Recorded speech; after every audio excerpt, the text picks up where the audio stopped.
Can one earthquake cause a cascade of more earthquakes? Europe isn't a region well known for intense seismic activity, but large earthquakes do happen. In 1953, a devastating 6.8 magnitude struck the Greek Ionian Islands, that's towards Italy.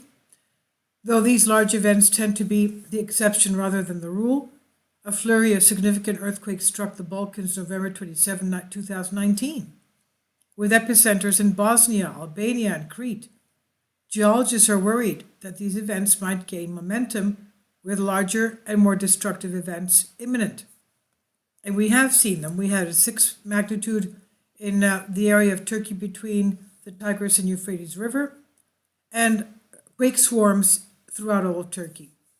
Now, we've also noticed that pressure was going west through Europe, through the Mediterranean.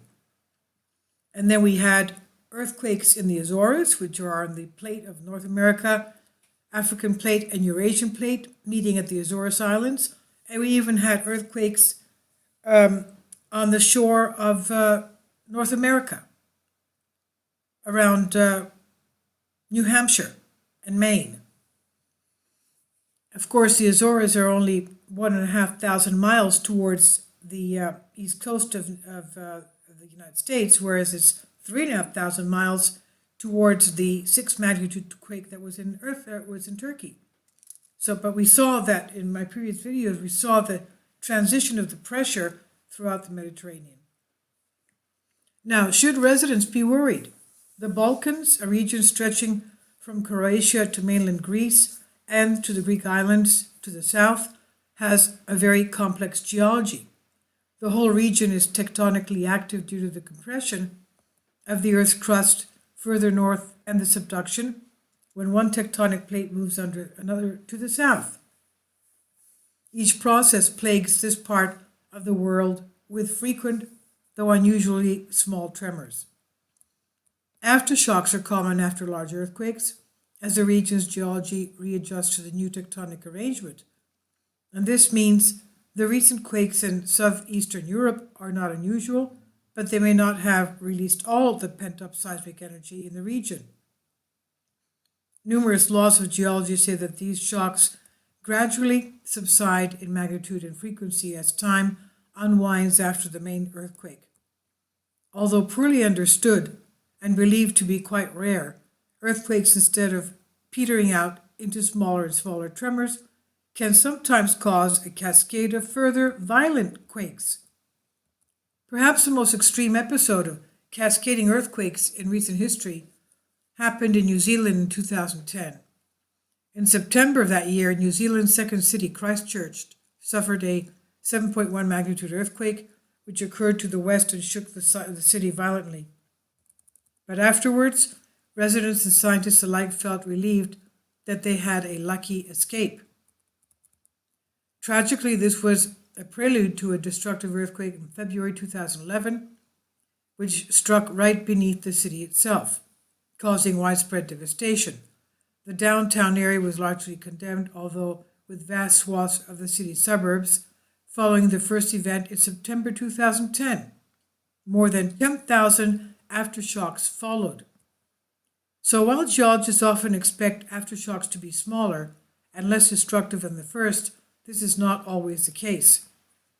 Aftershocks may bring down buildings that were weakened by the first quake, or hinder rescue attempts of those trapped in the buildings by the first one.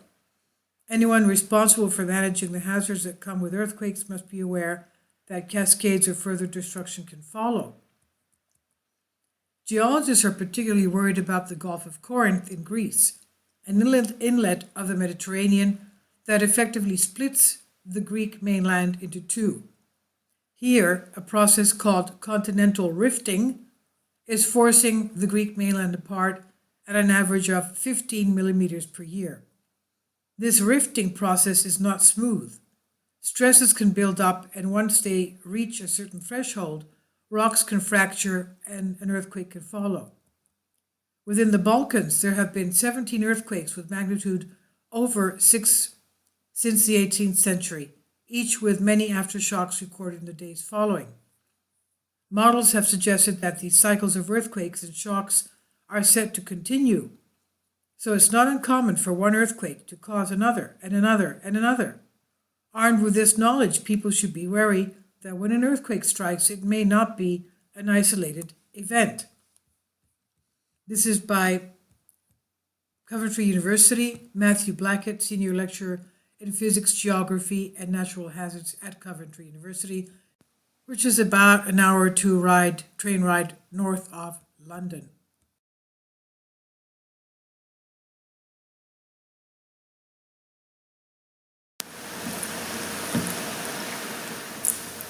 If you'd like to join me on my Patreon account, you will hear content not covered by mainstream media.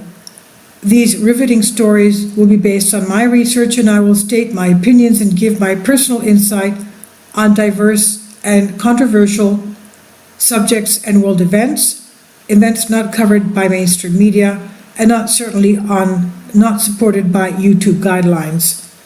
So whatever I have on my Patreon, most of those will not be on my YouTube channel.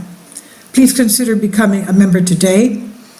More of the most significant and important videos will be on my Patreon channel. Your support helps me to continue my research and keeps this YouTube channel alive.